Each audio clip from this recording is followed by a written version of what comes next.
Welcome back to the Pixelists Podcast, my friends, the podcast about all nerdy things we love and enjoy. As always, we're your hosts. That's Blake. I'm Will. And today we're here to talk a little world beyond number, the wizard, the witch, and the wild one. How are you doing today, my friend? I'm doing okay. How are you?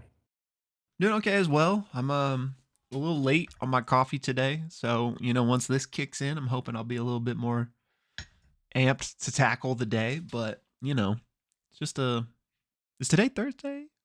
Yep. Yeah. Today's Thursday. I've been so thrown off for like a month. I don't know what started it, but I have never gotten back on track with my days. It was like the holiday and then like the snowy weather like made it worse. Yeah. And yeah, I think that is what it was. So time is a weird soup. Indeedly it is. Bro. And I got up early to try to scope one of those video cards. Oh yeah. Yeah. So did those like officially release today? They released today and they like instantly sold out. So which is what I expected. I've been trying to keep up with your conversation about it, but I don't know if I have all the pieces. So this is like a new competitor card that's like way cheaper, but just as good, essentially. Basically, yeah. So like, I couldn't afford it anyway, but I still had like this thought of like, but maybe. Yeah. So anyway. Well, do you think it's because like the days of like the crypto farming destroying that market are kind of over, right? Or I'd not say, really? I'd say that crypto created a lot of demand that never really went away. Like people still buy, video cards. But separate from that, I think it feels like as our generation got older and got more disposable income, that people are willing to like put lots of money into their rigs. Yeah. So I just think people who buy this kind of stuff, there's just more people who buy it than when we were kids. So yeah, I think that's the majority of it. But I don't know. I don't know the details really about the GPU market. Yeah. Other than that, it's impossible to get one. So that was going to be my question. Like, do you think that they sold out instantly because it was like the release day, but like you'll be able to get one in a month if you want? Or do you think it's going to be like a battle for a while if you wanted one?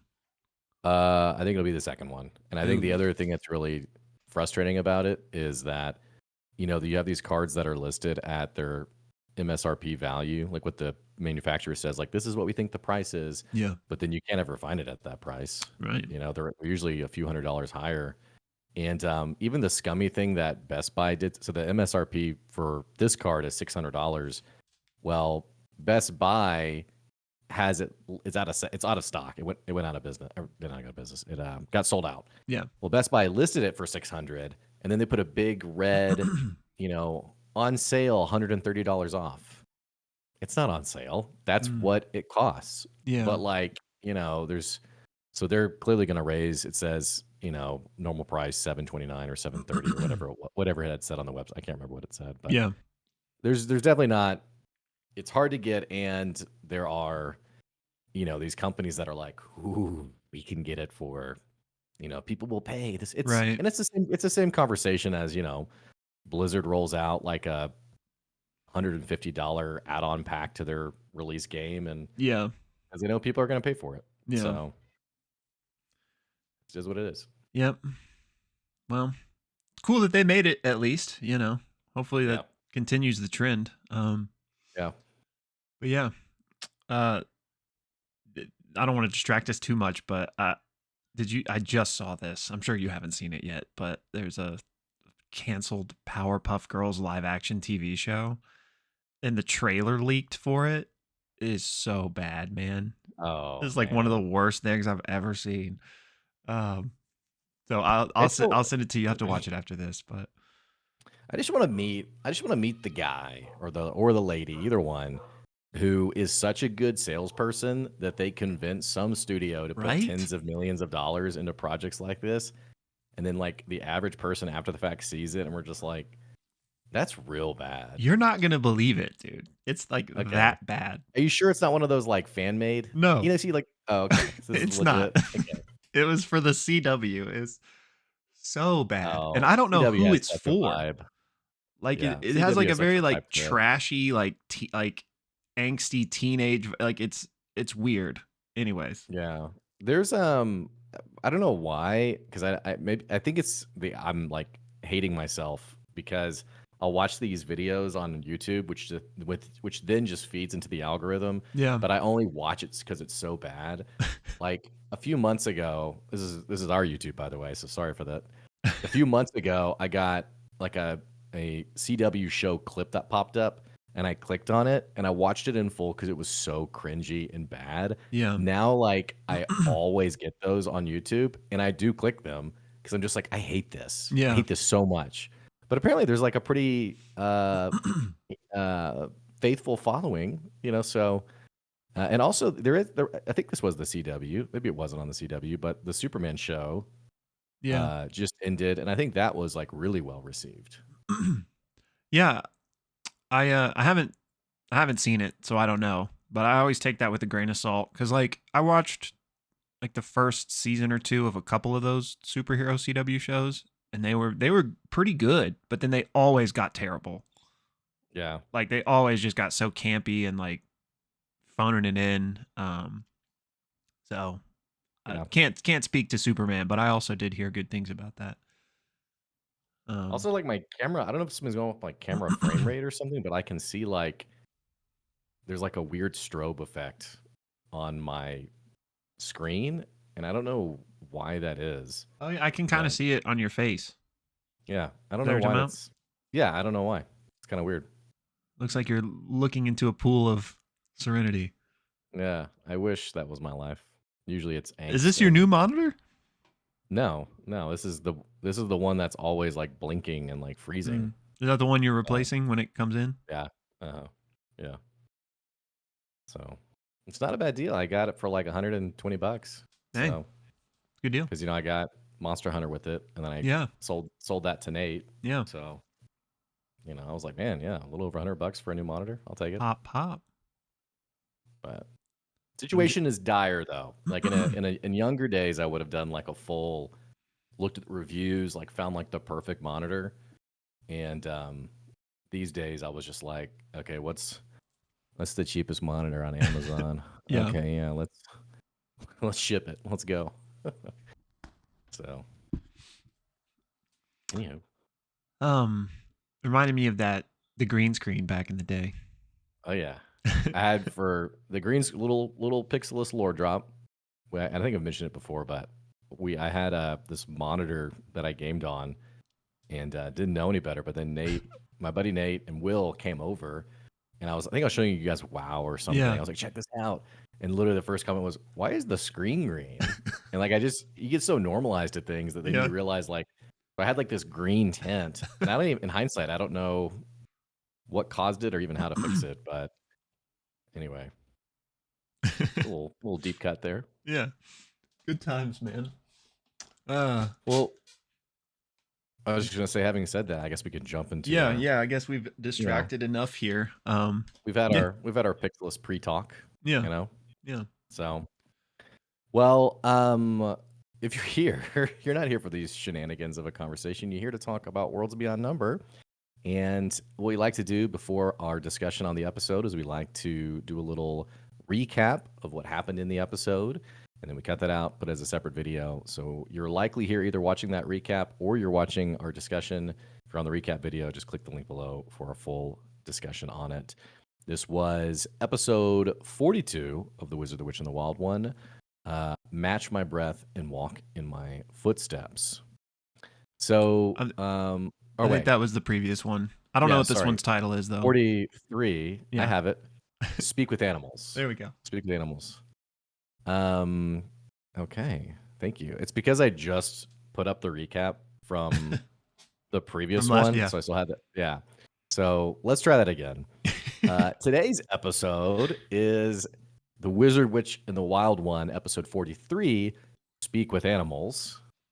And jumping into today's episode, we have the party basically departing early in the morning to head to 12 Brooks.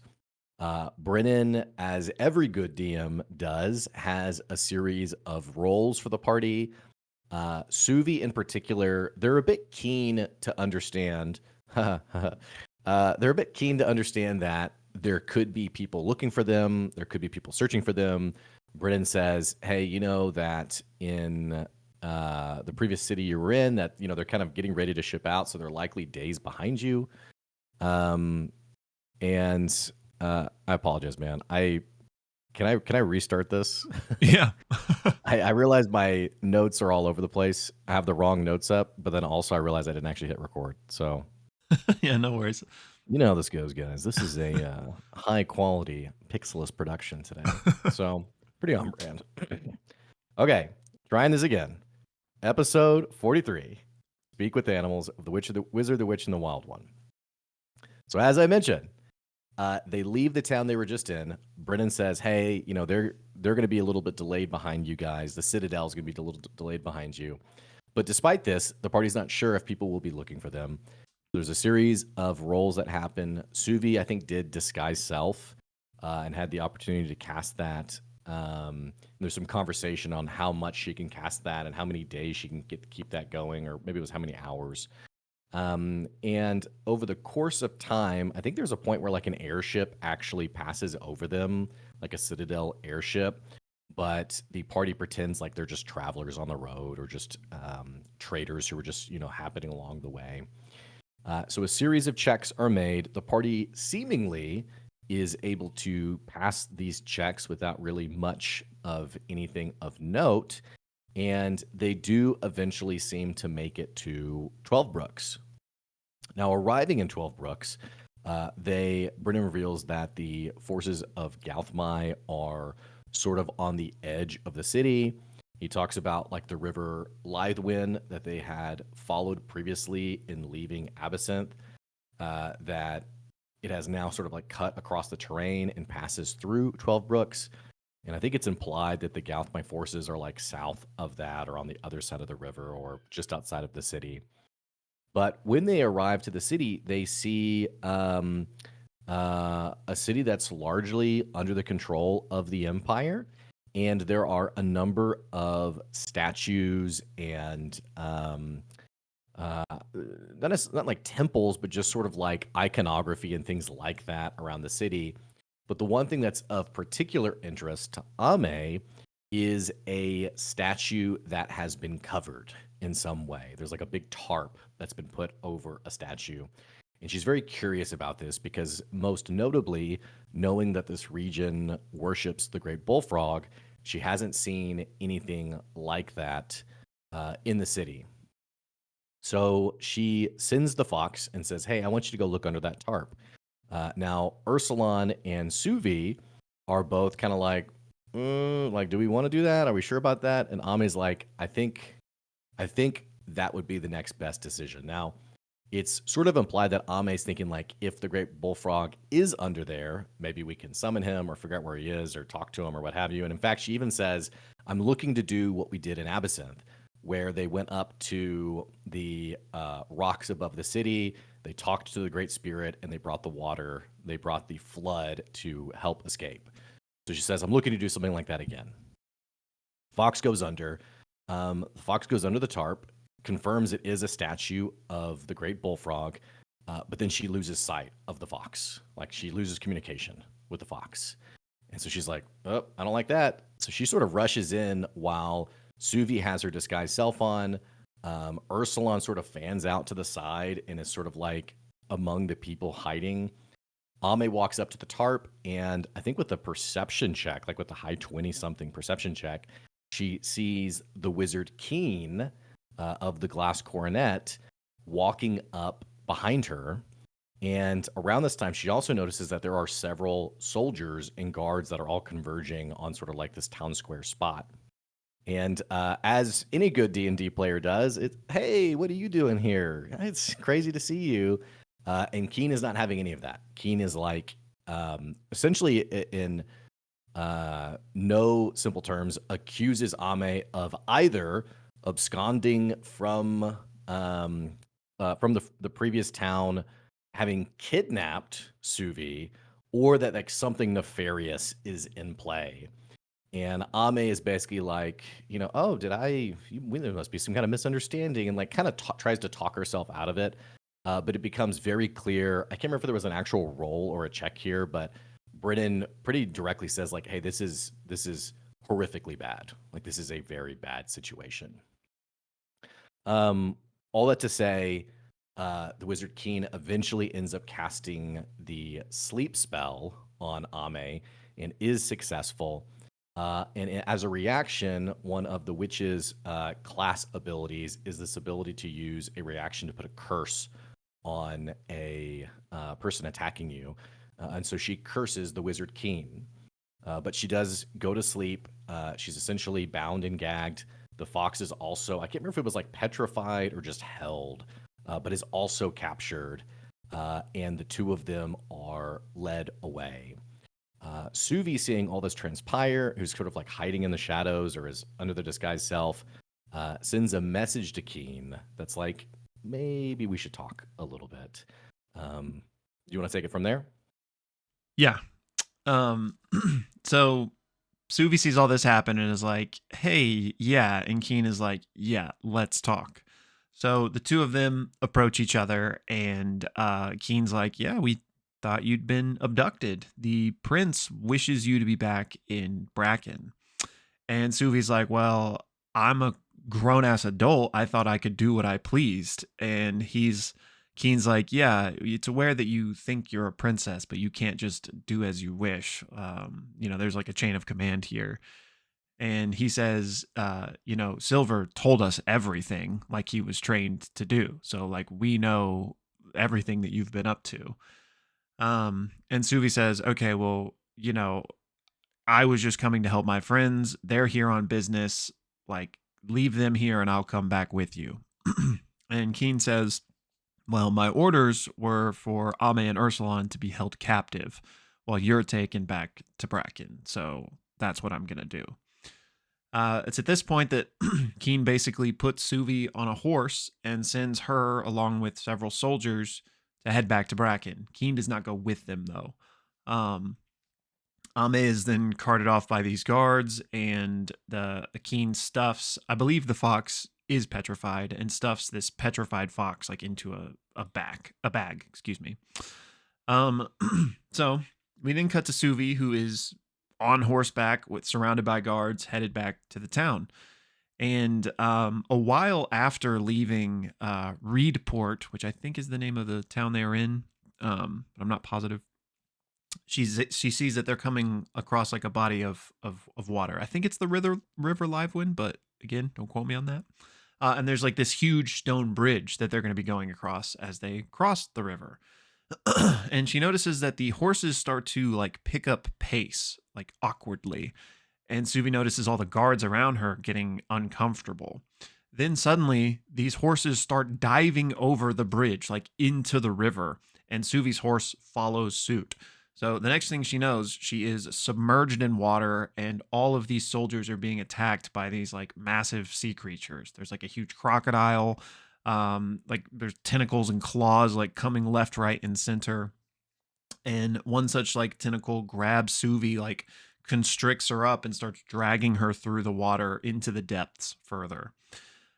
We then cut to Ursulon, who saw everything happen with both Ame and Suvi, but he was on his own. And Suvi had actually uncorked Vandal, her little ink guy, and Vandal kind of filled Ursulon in on exactly what happened with Keen.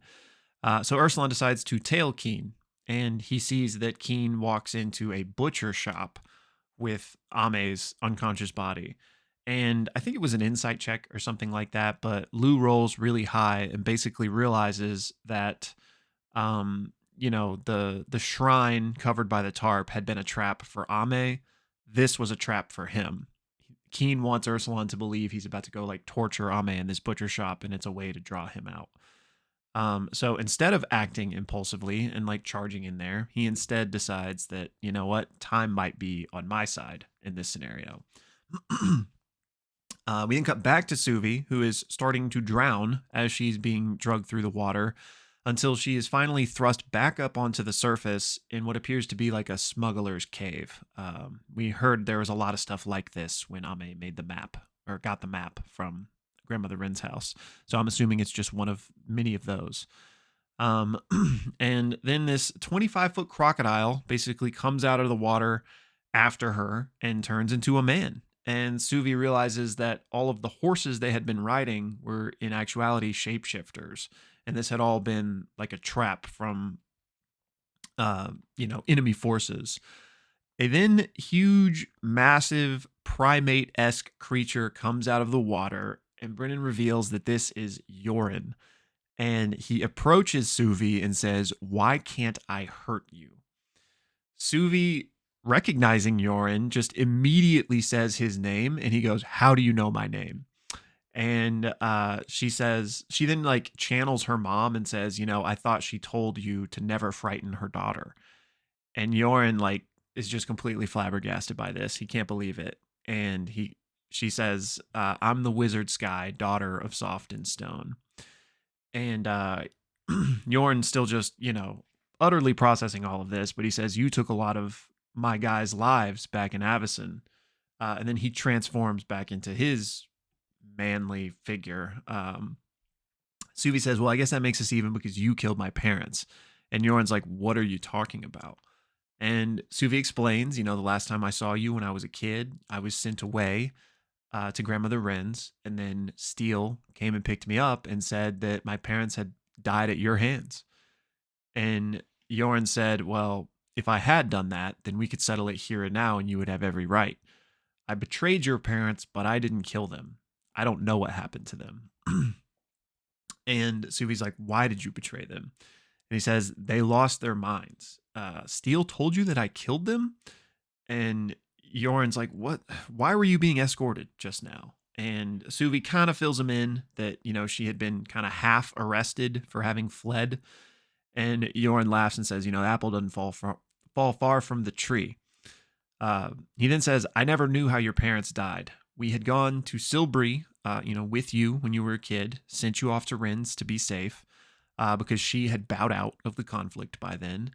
And I knew that your parents had been sent to spy on me, but I knew that they were also more so spying on Gauthmai. So it was kind of a like we were using each other situation. But as we worked together, as I, you know, learned more about them, I realized that, they were all right people. And as the work continued, they told me about this League of Whispers within the Citadel that they were investigating, and how a group called, and so then the group called the Acatador, I always butcher that pronunciation, Acatador? Anyway, that group was formed, working outside the chain of command of the Citadel, and it included outsiders like me and Rin.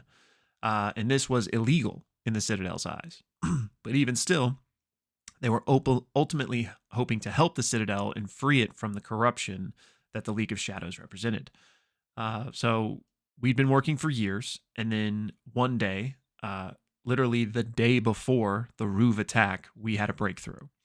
And we caught what we believed to be the leader of the League of Whispers.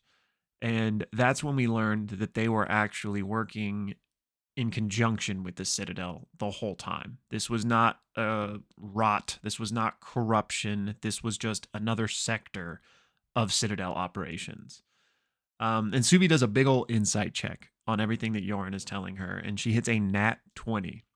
And Yoren fully believes with his full chest everything that he is saying, so he is not lying here.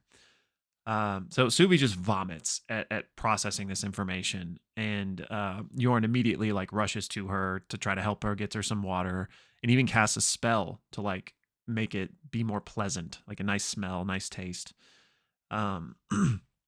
Yorn then continues and says, at that point, the jig was up. We felt as everything we had worked on was meaningless, because the Citadel knew the whole time and they were cool with it. But there were still some loose threads, and one of them was tracking down this sorceress, Nahani. We were worried about potential mind control and enchantments that they were capable of or they were working on or something. But then that's when Ruve attacked. So we had to get you out, and that's why we went to Silbury. We then had to split up, and they said they would meet me at the tomb of the Sun King to try and deal with this Nahani person. But that's when I knew that they were crazy, because the jig was up. What was the point anymore? But your parents were still determined that the corruption was actually there. But you don't live as long as I do making bad bets, and we'd lost. I knew it was time to walk away. So I went back underground and connected with old allies. I had decided I'd focused enough on the Citadel and it was time to focus on my homeland. Maybe I was foolish to walk away, but I abandoned them. And Suvi, after hearing all of this, apologizes to him for spending her whole life hating him.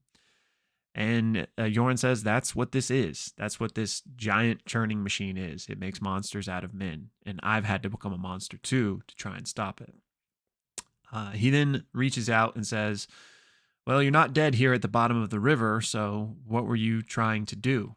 And Suvi then explains basically the rough story of everything that was going on with her and Ursulon and Ame and the bullfrog and the kids. And Yoren's eyes go wide as he hears this, and he goes, that's where the Grenot children are. And he goes, you want some help? And Suvi says, yes. And that's where the episode ends. Again, episode 43, Speak with Animals. And apologies if that ran a little long. There was a lot revealed in that second half, so I wanted to do it justice. Good job, my friend. And I apologize to our listeners for having to redo the start. I think I'm just out of sorts today, but and then I couldn't remember the name of the town they had come from as I was doing I didn't have it in my notes, and I was like, it's not Brent's, or it's a B. Yeah, that was literally me last week, so no worries. Yeah, and then the other thing that I was unclear about, another just like point of order, I wasn't clear if Reedsport, if like 12 Brooks is like this expansive city, and Reedsport is like the dock part of the city that they've like come into, or if they've been like literally captured at like a small town on the way. I think it's the latter. Oh, okay. I don't remember precisely, but I believe that was what was happening. There was like a small, like that was like the home base before they actually got to 12 Brooks type of thing. Oh, okay. Yeah, I thought Brennan was saying like this is the section of the city that is like where trade happens, and I mean, who knows really, but for our listeners, I think that's why I said they've arrived at 12 Brooks, and then you were saying like, well, they're in Reedsport. I thought Reedsport was part of 12 Brooks. It might be. I didn't even make the distinction. It might be. I don't know. Oh yeah. Crazy episode, man. Crazy episode. Should we just get it out of the way? We were right. Should we just get it out of the way? Right. Let's just pull the Band-Aid off. Let's talk about it. So after this episode was over, I did a little keyboard warrioring on Reddit. Yeah. I feel like this is pretty all but confirms you steel stands out there. I'm very sorry. In fact, someone commented on our YouTube channel, or no, on the Reddit thread, and said, hey, I'm in the Discord and I have to eat my words now because I've always defended steel. This is pretty bad. This is a pretty bad look for steel, I feel like. Here's what I just want to say off the jump, which is the same thing we've been saying every time we've talked about this, is that I think this is validation insofar as our suspicions 100%. But I do still think there's wiggle room for like some more context that would make this make more sense. Yeah. And it's not that steel is just like straight evil or anything. Yeah. So just throwing that out there. Yeah, and I mean, I might put the Reddit thread in the description of this episode. I don't know, but you should. I had a pretty detailed explanation of it. And there comes a point where you have to jump through so many hoops to explain something. Yeah. To avoid the simplest explanation. And the simplest explanation is that steel is compromised. I mean, it has to be in some way. Now, the other two alternatives to this is that steel is, these are two suggestions I've seen in the comments. One, that she is like secretly working on Suvi's behalf, like sending Suvi on these missions and stuff. Like she's like, it's kind of like well, I didn't tell her, but if she finds it on her own, like oopsie, you know, like something like that. I guess that's possible. And then the other one that I saw is that this theme of mind control and modified memory or whatever, perhaps Steel is compromised in that way, and that she was mind controlled or something which are fine. You know, it's a fine uh, possibility, I guess. But I would say that there was in terms of like building a narrative, there was the very convenient reveal that were hunting down a sorceress that was dealing in mind control. So like right. there is the foreshadowing is not the right word, but there is the foreshadowing for that. Plus the gas spell with Suvi. Mhm. But what I'll say is that kind of takes the air out of it a little bit for me. If it is that, because we're kind of building up to this reveal that Suvi has, Mhm. or Steele has been lying and has been, for whatever the context surrounding it is, kind of been up to some shady stuff. If then it's just, well, oh, but she was mind controlled, I feel like that's okay. It's less interesting to me. Mhm. Yeah. So Well, and there's also been people who I've seen comments like, you know, it doesn't make sense. Like, why would Steele mention even Yoren? Like, presumably she wouldn't even want Suvi to find Yoren because like that would reveal the truth. And I think it's I think it's more either Steele didn't bet on them actually meeting, or even if that is true, that there is a kind of a question mark with that. There's still too many other things that don't make sense yeah, for Steele's actions. Like not talking about the League of Whispers. Like why not talk about what happened on that day? Like there's so many like details left out on Steele's behalf that you have to like why wouldn't you share that information? Like why wouldn't you yeah, tell the whole story? And even also that I think it was an insight check or something where Aabria asked Brennan, is she just saying this about like, oh, Yoren might be there to like get me to do something? mm-hmm. And Brennan was basically like, yes, like she is very What did much she say that so. about again? I think they were talking about going either originally going to Bracken or excuse me to 12 Brooks, or I think it was the conversation in the speaking mirror maybe, but Mm, she mentioned Yoren. Like I hear there's reports of Yoren being around, yeah, and Suvi was like, or again, Aabria was like, I want to know like why is she saying that? And Brendan yeah. was like, you know, she absolutely does know, like that will empower you in some way. It's interesting that that was true though. Yeah, You yeah, know, true. um, and I would say other than that, I don't feel like Steele has ever pushed Suvi towards Yorin. Right. Right. Well, and one of the comments, let me just actually pull up this thread just so I can like get all the facts in front of me.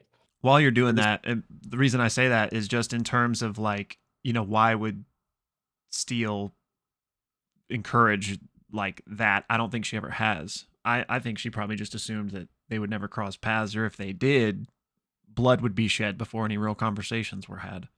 yes, I think you're right. I think it's like when you're gossiping about someone or like someone gossips to you and they don't expect you're ever going to run into that person, you Mm-hmm. know, and then you actually do.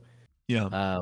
One of the comments disagreeing with this was basically, well, it doesn't make sense because Steele's whole mission that she sent Suvi on originally was go find Yoren. And I don't think that's true. I don't think that's accurate. I think what it was Suvi was sent to go see Grandmother Wren to say goodbye, Mm-hmm. and also sent, hey, here's some documents that are, you know, figure out what you can so that so that Steele could find Yoren, Right. not so Yeah. that Suvi could go find Yoren. Yeah.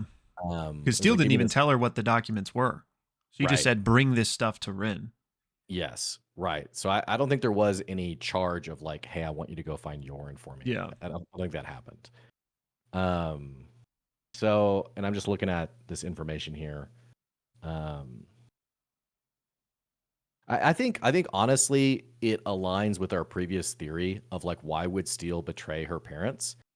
And the thing that we came up with was, well, if she realized the League of Whispers was part of the Citadel and her whole life is the Citadel, it would then make sense that, okay, yeah, actually the ends do justify the means.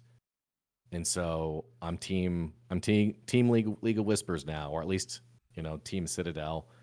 And the thing Yeah. that we had said was like maybe that's what led to the parents' death was like Steele having to turn away from them, like having to betray them in that way. For me, it feels like that's the smoking gun, and that it's been 15 years, and Steel doesn't mention the League of Whispers. Their biggest opposition, the Acadador, is dispersed. It's gone. So I don't know. It just seems like there's too much. There's just too much stuff that's not accounted for that seems to be pretty largely implicating Steel. Yeah. I Yeah, it feels like kind of almost a parallel to Suvi and Silver in a way. Like Suvi finds these things out. She trusts Silver with it, but he's been trained one way, has these strong core beliefs, and hasn't had the same journey to breaking those down. Like maybe it was the same thing with Silver and Soft versus Steel, And just like Silver ratted Suvi, maybe she did the same thing. Well, and we haven't really gotten a firsthand look yet. I'm sure Brennan's thought about it, but we haven't gotten really a firsthand look at the propaganda engine of the Citadel. And so I mentioned this in the comment thread of, Keen mentions how Silver is like all about the Citadel and says like, as he has been trained to be. Yeah. I mean, Steel presumably has been also trained. And it seems like the only reason that Suvi has broken apart from that is she has something extremely unique, which is a connection to a spirit and a witch. Yeah. And I think it's even Silver who says like how, in like the night they spend together, I think says something to the effect of like, oh, I heard you were with a witch and a spirit, like just implying like how crazy unique that kind of relationship is. I think it was Keen that made that comment, but okay. Yeah. So it seems like that's the only reason why Suvi has been able to like break down that propaganda. Yeah.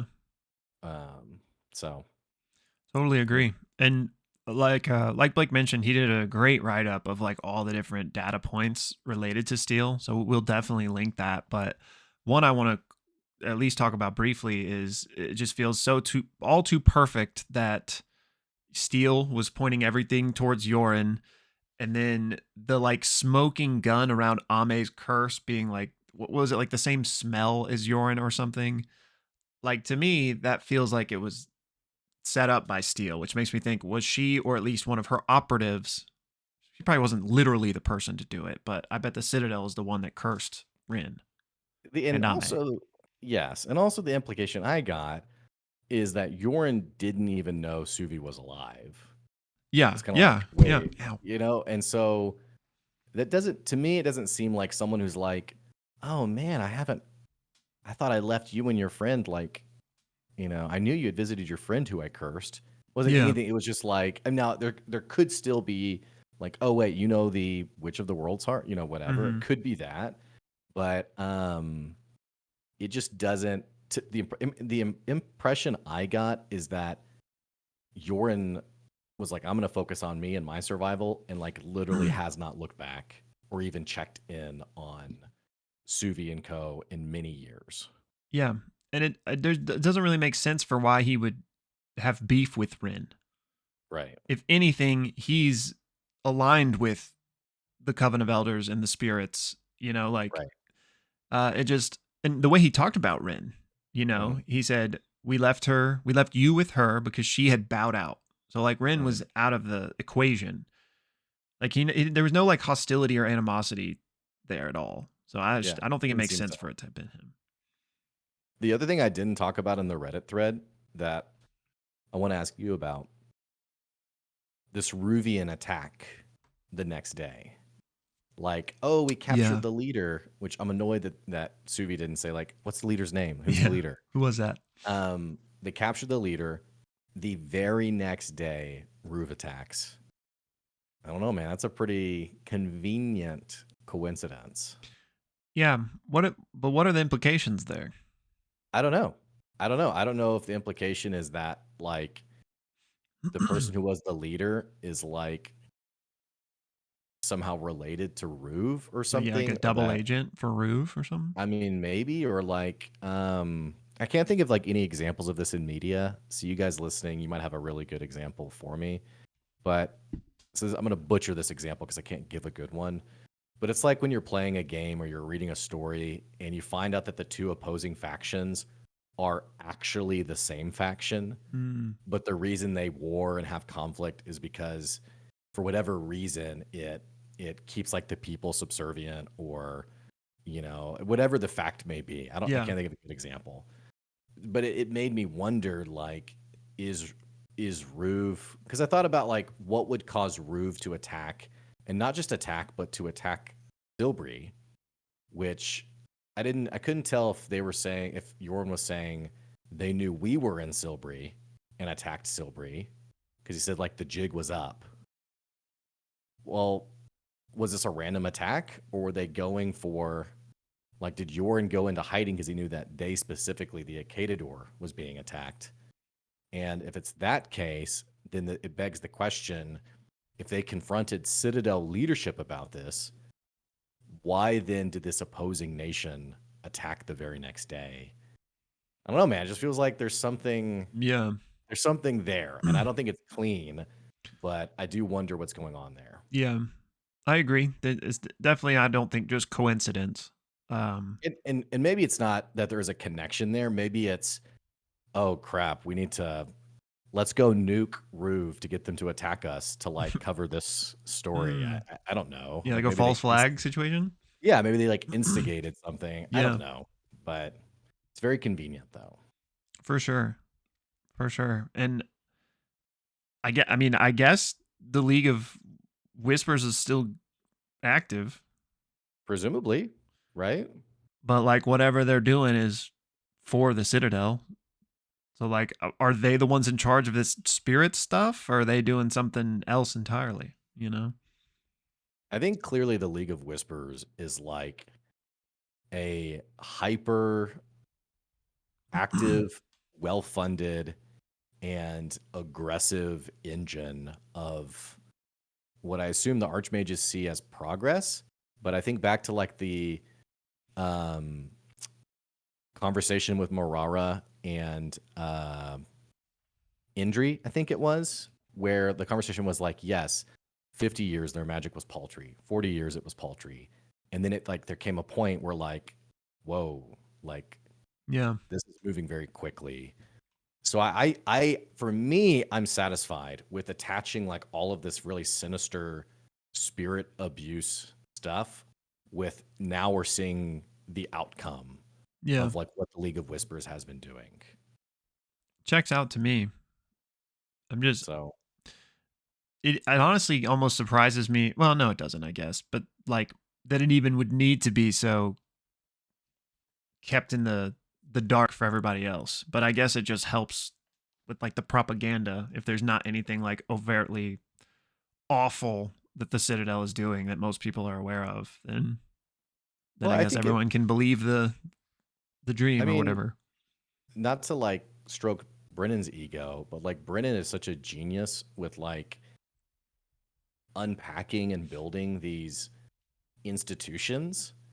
And I think it's very much like not letting, like, why would you not want the left hand to know what the right hand is doing?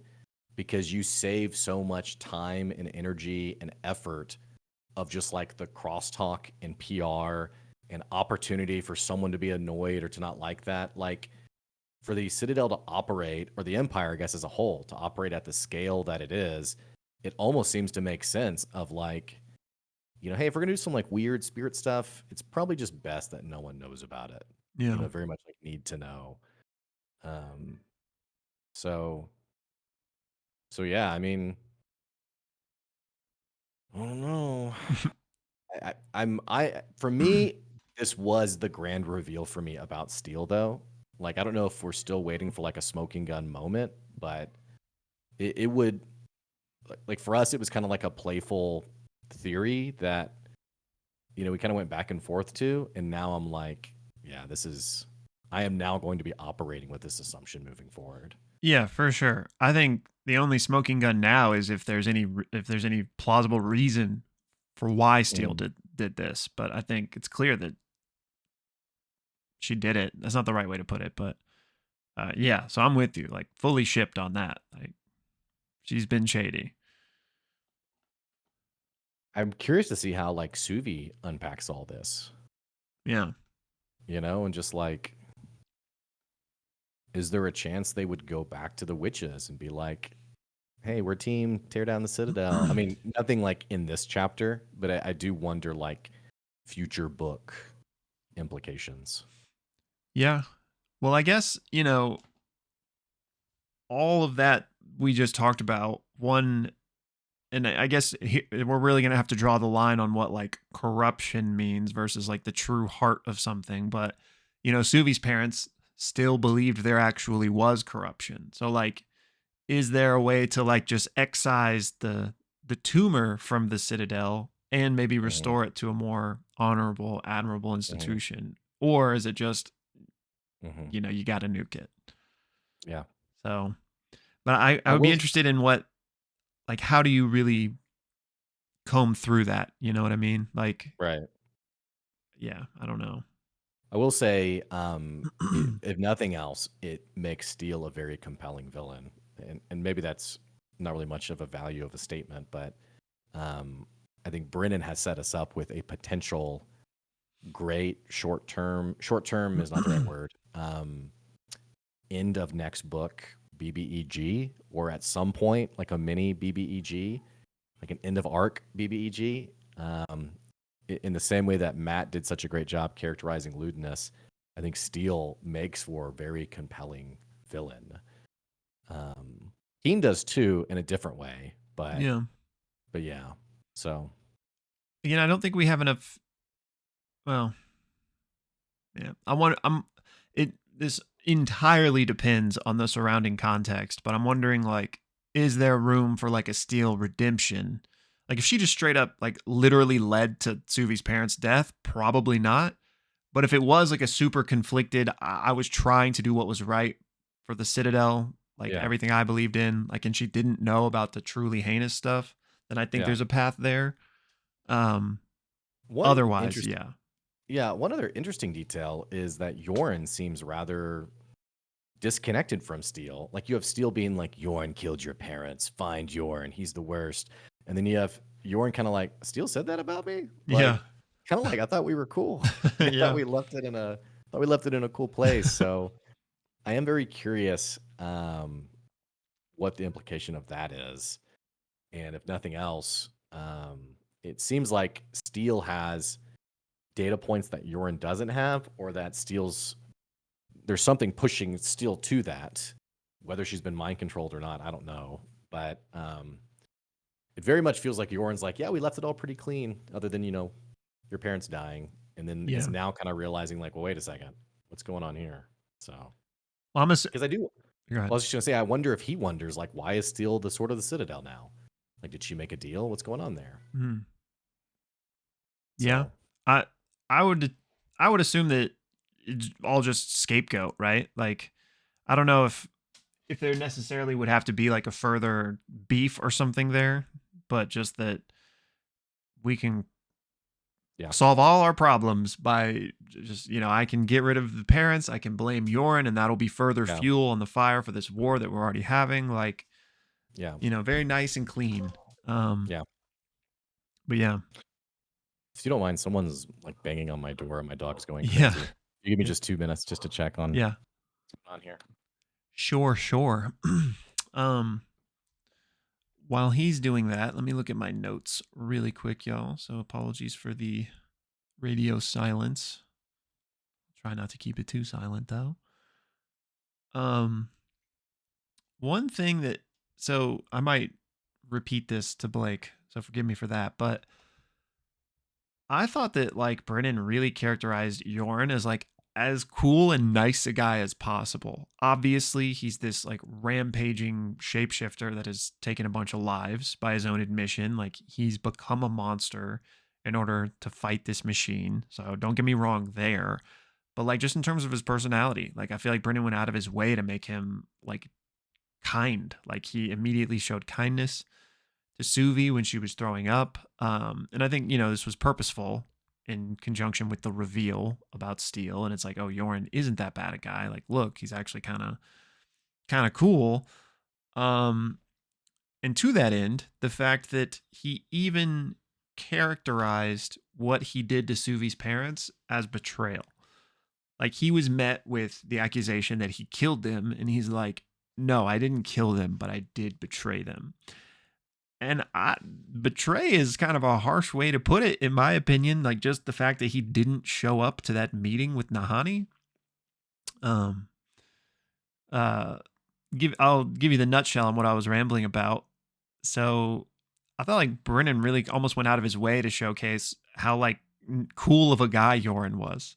Uh, because like even being met with the accusation that he killed Sui's parents, his response was, "I didn't kill them, but I betrayed them."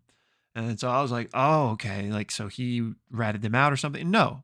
All he meant by betrayal was that he just didn't go meet up with them to fight Nahani. Yeah. I wouldn't call that a betrayal, especially if I'm presuming a big conversation happened about like, "Hey, all the jig's up." Mhm. Uh, so like the fact that he even views it as a betrayal in his mind, I think further goes to paint him as like a good guy. I love that you mentioned that. That was a nuance way over my head. But yeah, like the description of like that sort of self outing of his like own integrity of Yeah. like I did something wrong here. That's a great point. So that's just what I was yapping about while you were gone. Yeah. And I apologize for stepping away for a second. I those of you with kids can relate with this, but I had neighbor kids came by and they were asking where my kids were, and I was like, oh, they're not here. But then there's this age where like someone asks a question, they're like, hey, and you're like, yeah, and they go, when and there's like this long like you're just like, yeah, you're just waiting for the sentence to get out. Yeah. So it's like, okay. Anyway, That's hilarious. well, That's fun. I'd love to talk about the Wizard Keen, Yeah. the Guild Mage Keen, and dude, we had a couple of banger of lines from Brennan. The first one isn't that particularly of a great line, but I love the way it was said, where he goes, "I don't like how you don't give me what I want." Mm. I just thought Yeah. there's so much implied about this despicable mage Yeah. just in that line. And then the other one, let me find it real quick because I loved this line. We have it in our Discord. Let's see. Oh, sorry, guys. We have so much like spoiler tagged here that I have to find the actual line. Plug for the Discord. I don't think we did it like we normally do at the start. So join us over there. Join us theorizing and talking about WWW. Oh, one thing we wrote in the Discord was when Yoren gets revealed. I love that Taylor left in everyone screaming, Yeah. like, just like going nuts over this. Okay. Wherein Keen says, I see. The delusion you're operating under is a sad artifact of the insane pampering you have received your entire life, princess. I just thought, dude, Yes. what a line. Called it like he sees it. Yeah. But yeah, I love that it was gloves off for that whole thing. Like this was a trap, and it, it's not the time for I told you so's, but Suvi being like, Ame, please don't look under that tarp. I know. And then she immediately does, and of course it was a trap. And I just liked that it was like, you D&D player, try to weasel your way out of it, like, oh, and Brennan was like, no, like this is nope. I low key in both of these instances are Brennan. I love this trope of the D&D player like, I want to make a persuasion check to get out of this, and then the DM being like, no. And so he did a great job with it with Keen, and then the other one is in EXU Divergence where I so apologize, I can't think of it. Celia Rose Gooding, I think's her name, the actress. She's similarly trying to like smooth talk this thing with this guard, and Brennan who's playing the guard is like, if you talk to me that way again, I'm gonna rip your tongue out of your skull. And Celia's like, got it, Roger. I just love it. I love it when the player's like, oh, I think I can give me the keys to the cell, and you lock yourself in there. Like, oh no, he rolled an 18. Yeah.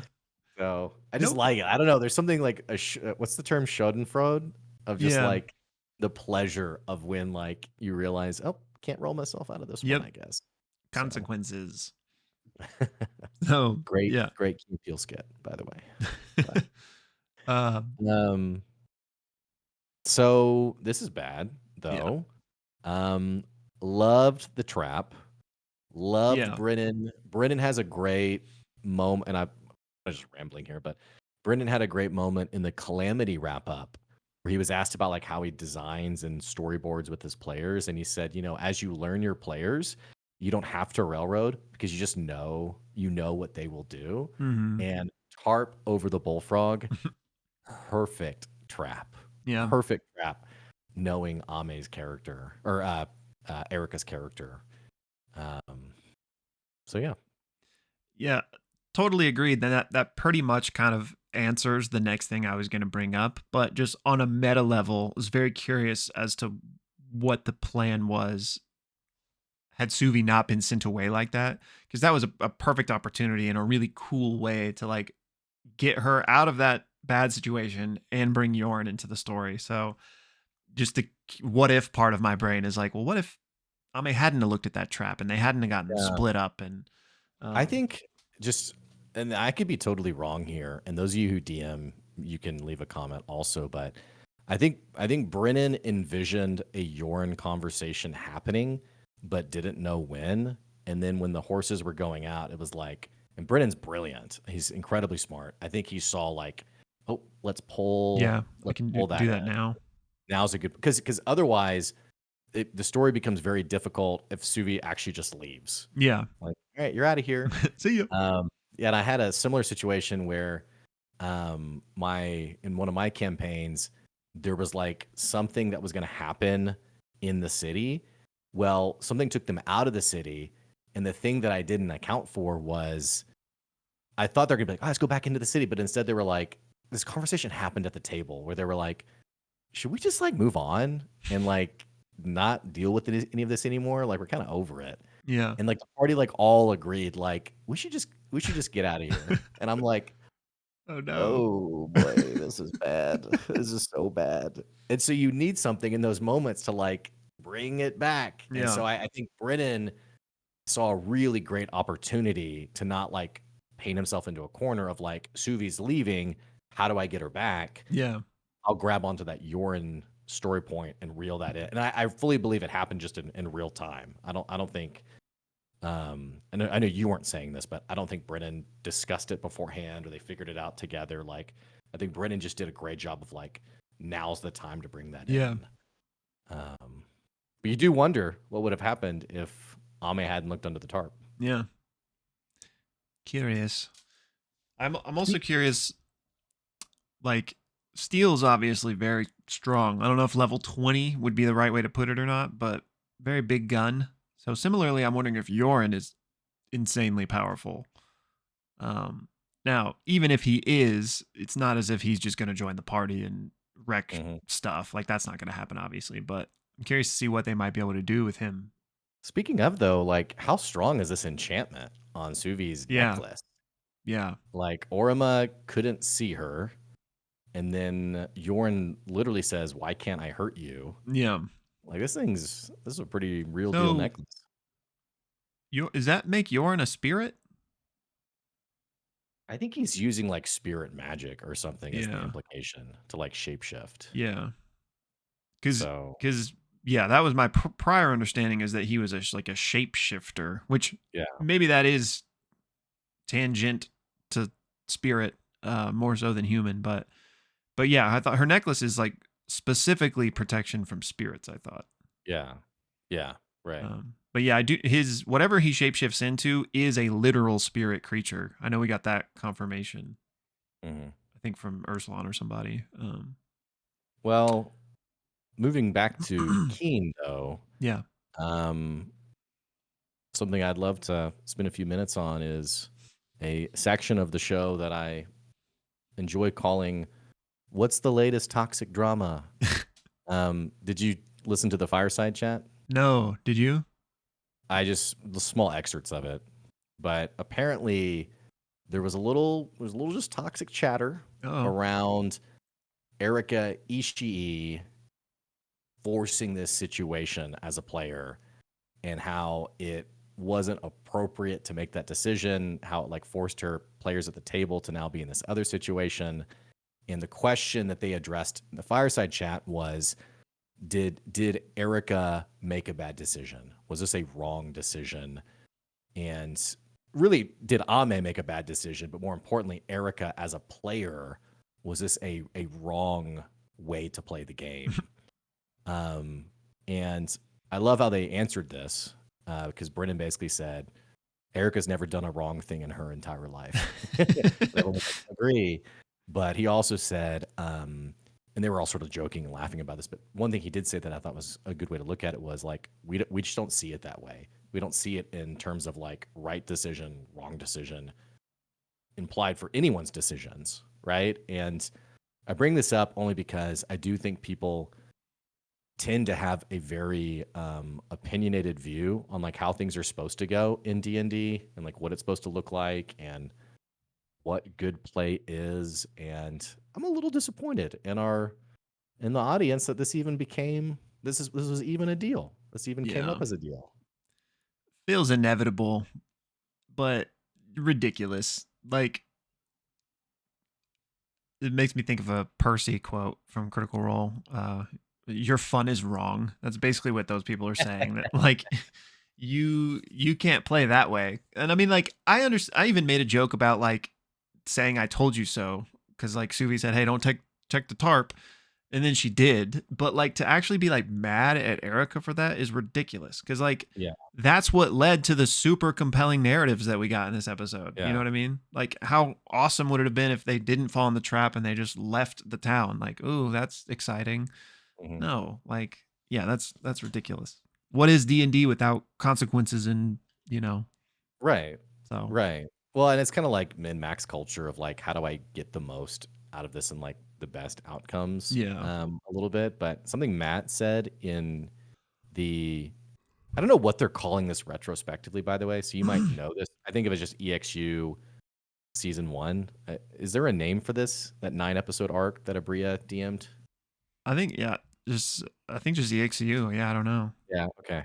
Because they have so many subtitles now. So if someone listening, you might be able to help us with that. But in the original EXU, which by the way, I love how they bring on CR, how they tend to bring on people who've never played before and they get like their first take. It's just kind of fun, like come to life. But you had Opal, who was Amy Carrero, who hadn't played before, or maybe they had done, a little bit of play.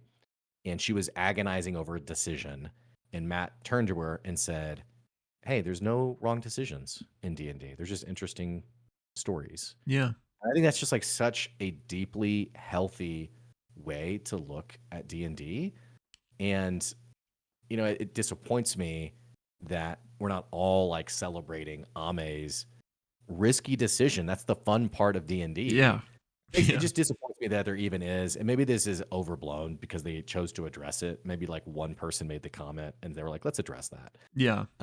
But it does disappoint me that anyone even had an issue with.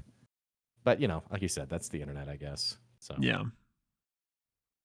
Yeah. I mean, because there would be no story if there were no problems. You know what I mean? Like, so yeah. Typical internet. Mm-hmm. I did want to listen to this fireside chat though to see what they say about Steel and everything. So might have to listen to that today after this. I don't have access, so for me it's just been a couple of excerpts that I checked out. So Bro, I've told you a million times. You've got access. I know. Yeah, and Taylor Moore also posted a couple of behind the scenes from this episode on his Blue Sky, or maybe Aabria reshared it. I can't remember. But it was really fun. Did you see this at all, by the way? So the part where we get like the really tightly edited version, but it was Brennan when the horses jumped over the water and everyone's getting like killed and dragged down. He ends that with, Suvi, you're drugged down into the deeps of the river. And he's like, all right, let's take a break. And Aabria's like, what? Like, what the heck? Like, what's going on? And it's just fun. It's fun. Like, it's fun to hear other people having so much fun in this absolutely incredible game. Yeah. So I hope to have fun one day. I you've love been inside invited. jokes. Hope to be a You've been part of one. invited. So anyway, but yeah, Keen's a great villain. Can't Yep. wait till they kill him. Anything else from this episode? Not really, honestly. Okay. We hit the meat and potatoes of it. Hope the fox We is got it. okay. I hope the fox dies. Just Typical. joking, guys. I'm joking. Typical. I'm joking. I'm joking. I'm a big Tim Robinson fan. I'm just gonna throw that out there. Yeah, you've always been a huge Yeah. proponent of his. Yeah, always. Did you see the not to launch us into anything, but just curious that there's a movie coming out with him and Paul Rudd? I'm very curious about that. Yeah, Very curious. it looks funny. And also like as a dude like pushing 40 who like doesn't have any friends, there's also like a deep resonating element of like, oh, finally like a guys group that's around my age and state Yeah. of life. And then like from what I got from the trailers, they're like, it's not gonna work out. Yeah. Sorry. You know, it's just this is a very intriguing movie premise. So Yeah, anyway. I'm excited to see it. Well, as soon as we're done recording, I'm gonna go watch the Powerpuff Girls trailer. Bro, I would look forward to your text. Yeah, everyone watching should go watch that too, and let me know your thoughts in the comments. It's one of the worst things I've ever seen. Well, like Will mentioned earlier, check out the Discord, y'all. We have it is growing. That Discord channel is growing. There's getting to be a lot more chatter. Yeah, it's been awesome. We try to spoiler tag the latest episode, but otherwise, there's good chatter, there's good discussion, and we would love to have more people in that. So, join the Discord. Join us. Are we doing our stream tomorrow? Yeah, Okay. I am going out of town, but I don't think I'm leaving till later in the afternoon. Okay. Well, everyone don't put $1 million on it, but we'll probably do our stream tomorrow. So come hang out with us then. We're really good at YouTube, We are. considering like I think we're doing Some of the this. best. Yeah. So anyway, all right, y'all. We love you and appreciate you. Bye.